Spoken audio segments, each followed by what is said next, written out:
포인트 성형외과 박남석 원장의 슬기로운 성형탐구 시간입니다. 남자분의 눈인데요.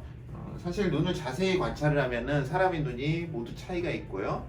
한 사람은 눈에서도 오른쪽 왼쪽 눈은 차이가 있는 경우가 많습니다. 저 역시 눈을 떠보면 약간 차이가 많이 있고요. 눈을 떴을 때 이제 그러한 부분을 주의 깊게 보지를 않는 경우가 많습니다.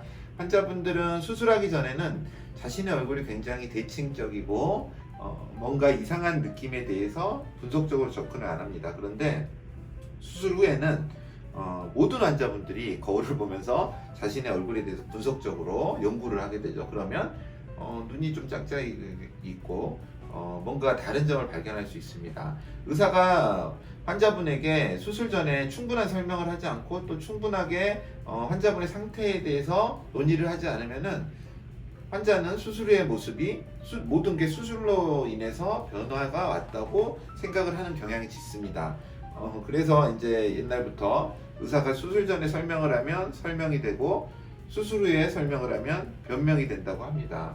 마찬가지로 충분하게 환자분을 관찰하여서 환자분의 현 상황에 대해서 잘 이야기를 해드려야 됩니다. 이 남자분도 그냥 얼핏 보면 괜찮아 보이지만 사실 눈이 높이가 상당히 차이가 납니다. 자세히 보면은 오른쪽 눈이 좀 떨어져 있으면서 눈꼬리는 오히려 올라가 있습니다. 그리고 눈 자체가 약간 차이가 나는 것을 볼 수 있습니다. 끝부분은 좀 쌍꺼풀이 더 보이고 이 폭이 더 큽니다. 여긴 좀 더 작아 보이죠. 아무래도 속쌍꺼풀이 더 생겼고 여기는 쌍꺼풀이 있습니다. 그래서 이제 양쪽 눈은 미묘한 차이가 있는데요. 미묘한 차이를 이 환자분은 본인이 느끼고 계시고 또 위화감이 있다고 하시기 때문에 수술을 결정을 하였습니다.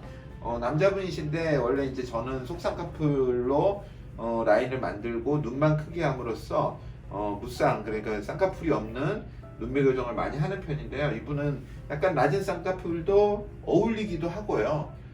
인상도 더 훨씬 좋아지고 또 본인도 약간의 낮은 쌍꺼풀을 원해서 쌍꺼풀을 만드는 걸로 결정을 하고 수술을 하였습니다. 수술 후 6일째 사진입니다. 크게 부기는 없고요. 멍도 크게 없습니다. 약간 이제 이 부분에 이런 부분에 잔부기가 있는데요.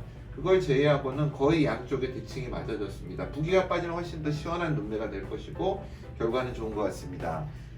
남자분들도 약간 요즘은 쌍꺼풀이 보이게 하는 경향도 있습니다. 그리고 그게 또 젊은 친구들은 굉장히 잘 어울리기도 합니다. 그래서 자신에게 맞는 쌍꺼풀을 만약에 남자분이 원하신다면 저와 함께 시뮬레이션을 상담시 해보고 그분 눈에 대해서 정확하게 분석을 하고 수술을 하면은 문제없는 결과가 나옵니다.